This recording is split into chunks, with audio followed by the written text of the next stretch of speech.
الاجراء الطبيعي اللي انت بتعمله وقت ما بيجي معاك تغيير الزيت والفلتر انك بتروح تشتري زيت وفلتر، صح كده؟ مش هتخسر حاجه لو اشتريت حقنه 60 مللي مع الزيت والفلتر، وهفهمك ليه. لانه الاجراء ده في غايه الاهميه وفي غايه الخطوره. ركز معايا قوي. قبل ما تركب الفلتر بتاع عربيتك اللي هو الفلتر الجديد، اعمل حاجتين. اول حاجه نقطه زيت على صبعك او على صابع الفني، وامشي بيها على الكاوتشه الخارجيه بتاعه فلتر الزيت.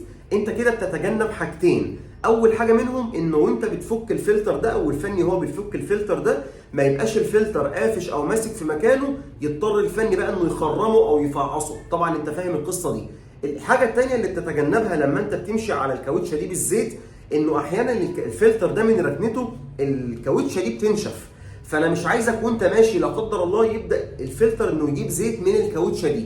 فبالاجراء ده زي ما قلت انت بتتجنب الحاجتين دول. ادي كده اول حاجه انتهينا منها. الحاجه الثانيه بقى الخاصه بالحقنه ال 60 مللي، اللي زي ما قلت اجراء في غايه الخطوره والاهميه. من فضلك اسحب شويه زيت جديد بالحقنه دي، اسحبهم كده وابدا غذي الفلتر او فتحات الفلتر دي، الفتحه الكبيره والاربع فتحات الصغيرين او الست حسب التصميم بتاع الفلتر بتاعك، غذيهم بالزيت الجديد. ثم انك انت تبدا تركب الفلتر.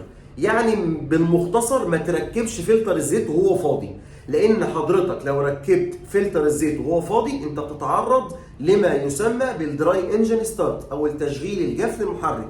انه حضرتك على ما الفلتر يبدا يحضر زيت في حوالي 8 ثواني، فيما يعادل حوالي 104 لفه لعمود الكرنك والبساتم بدون زيت. يعني كمية احتكاك للمعادن جوه في خلال ال8 ثواني دول حاجة كارثية. مش هتحس بالسلبية بتاعتها دلوقتي او بنتيجتها او بخطورتها في الوقت الحالي، هتحس بيها قدام لما تبدأ لا قدر الله سبايك الكرنك انها تتسلخ. فمن فضلك الاجراء ده مهم جدا وفي غاية الخطورة، ومش هتخسر منه اي حاجة.